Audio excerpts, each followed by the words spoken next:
Malditos Histórias de Homens e de Lobos. Ricardo J. Rodrigues. Na guerra, disse o velho, os lobos são mais espertos do que os homens.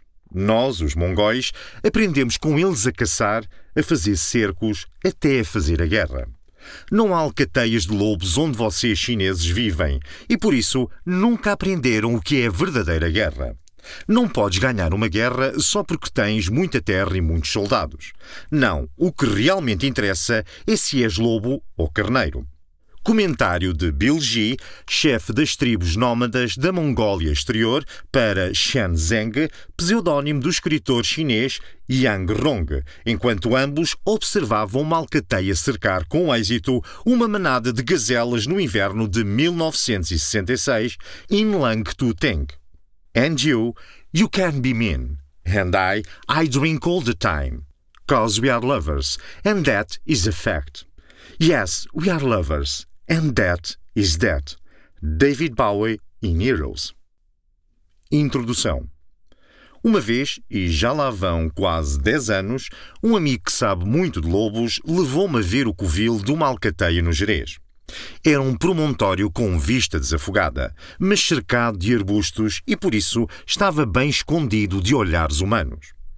Quando se procuram lobos, os carros só nos podem levar até certo ponto. Uma boa parte dos caminhos tem de ser trilhada a pé. Dessa vez, era o fim do inverno e tinha chovido toda a noite. Entramos por uma estrada de terra batida que, ao fim de 1 quilómetro, era apenas um caminho de cabras. Uns metros à frente já não era nada. As botas iam deixando as nossas pegadas no chão e esse era o único traço de presença humana na paisagem. As silvas eram tão densas que formavam uma muralha natural. Foi necessária meia hora só para transpô-las. Finalmente, ali estava o covil. Uma clareira e um amontoado de granito, pedras sobre mais pedras. O chão estava pejado de dejetos, pele e ossos de presas. Alguns arbustos partidos, sítios onde os lobos se deitavam.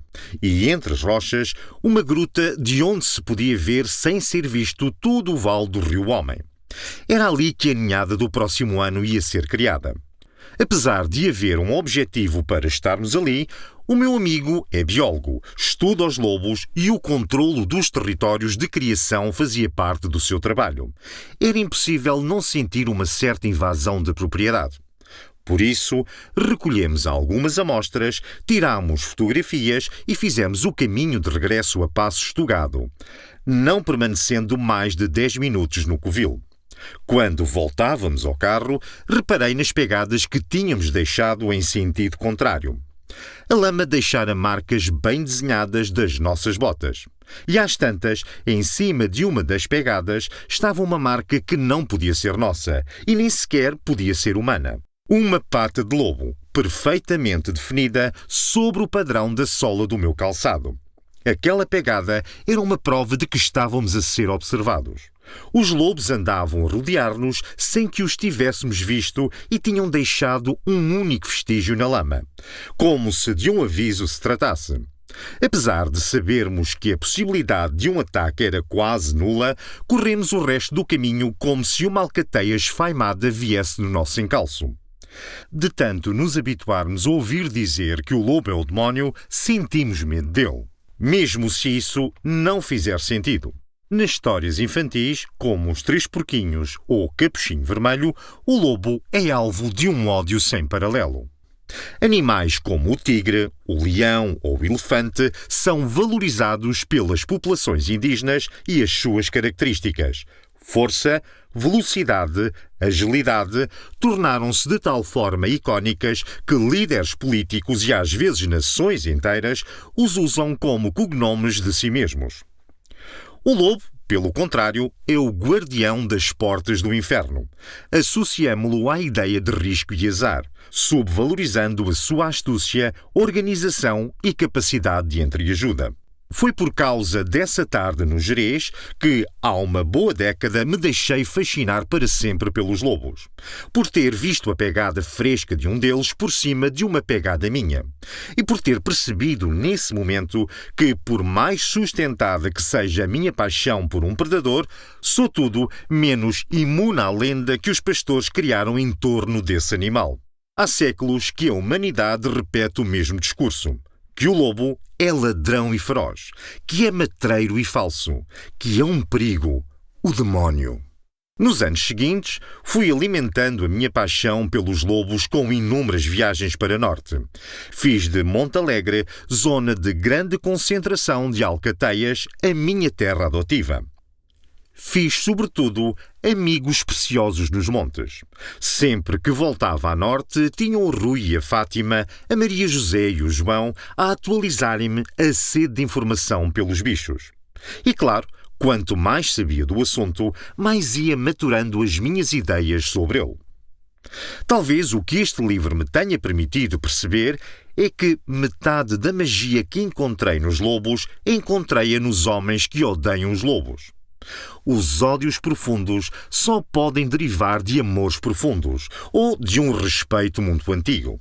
As notícias de alcateias que dilaceram rebanhos são recorrentes e de cada vez que lia uma dessas histórias cimentava a ideia do eterno conflito que existe nos montes. Há uma raiva secular entre os últimos resistentes da paisagem brava, os lobos e os pastores. Este livro, que na verdade é uma reportagem em formato de livro, parte dessa ideia. Da guerra ancestral entre dois exércitos decadentes. Há cada vez menos pastores nos vales. Há cada vez menos lobos nos montes. Mas há cada vez mais estradas para chegar aos vales e aos montes. Ambos os exércitos, o dos lobos e o dos pastores, estão cercados. E, no entanto, ambos continuam a degladiar-se até ao limite das suas forças. Até à morte. Pus-me em campo para este livro. É o que um jornalista faz. Andei nas aldeias acossadas pelas alcateias a ouvir o resmungar dos velhos. Descobri zonas onde o lobo estava extinto e regressou. Outras onde ele ia envelhecendo com nenhum alarido, sem se conseguir reproduzir. E, quando o fez, causou um estrondo de protestos. E ainda outras, de onde já tinha desaparecido, mas deixou saudades. Percebi que a existência de uns não faz sentido sem os outros. São inimigos, sim, mas são dois lados de um único espelho. Recolhi histórias que considero serem representativas da tenacidade dos combatentes desta guerra. Aqui há lobos que sobrevivem contra todas as probabilidades, que encontram caminhos para perpetuar a espécie, que caçam como não devem e são caçados como não podem. E também há homens para quem uma ovelha morta põe em causa a própria sobrevivência. Outros que perseguem os lobos por raiva e ainda outros que os protegem por consciência. Penso que, em cada uma destas narrativas, cabem várias dimensões da mesma tragédia. O desaparecimento do mundo rural, a extinção da vida selvagem e uma paisagem tão humanizada que deixou de servir os homens e, muito menos, os bichos. Este livro está dividido em 4 histórias, ou, se quisermos, 4 reportagens. E ainda que cada uma delas possa ser lida autonomamente, é na conjugação de todas as histórias que se percebe a verdadeira extensão do conflito. No primeiro capítulo, Lobos, conta-se a história da luta de uma loba pela sobrevivência, seguindo-a do nascimento até à morte. O segundo, Homens, fala de uma região que foi perdendo tudo. Homens, força e gado. Os lobos que se tinham extinguido ali há décadas regressaram e tornaram-se no alvo de todas as frustrações de um povo que se vê acossado.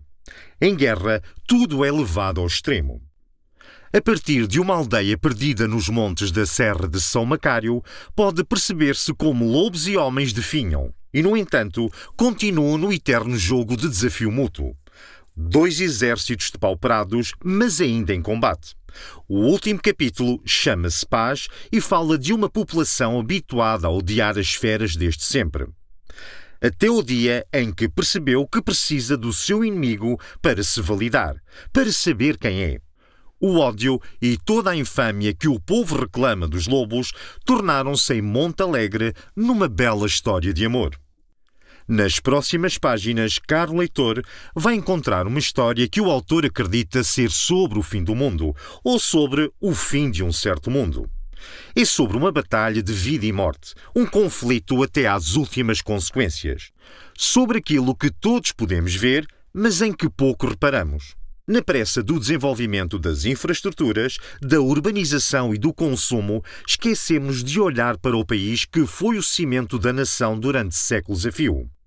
A verdade é que os homens se sentem pequenos diante das montanhas. A sabedoria dos velhos pastores é a memória de um tipo de vida que já ninguém suporta. O desconforto das noites frias, das madrugadas úmidas, de um breu que assusta. Nos vales portugueses está a chegar ao fim um desafio ancestral. Toda a força dos cajados e toda a força das mandíbulas pelo mesmo desespero de carne.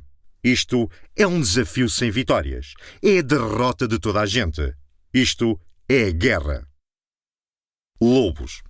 Está um animal deitado sobre uma mesa metálica, de olhos fechados, morto.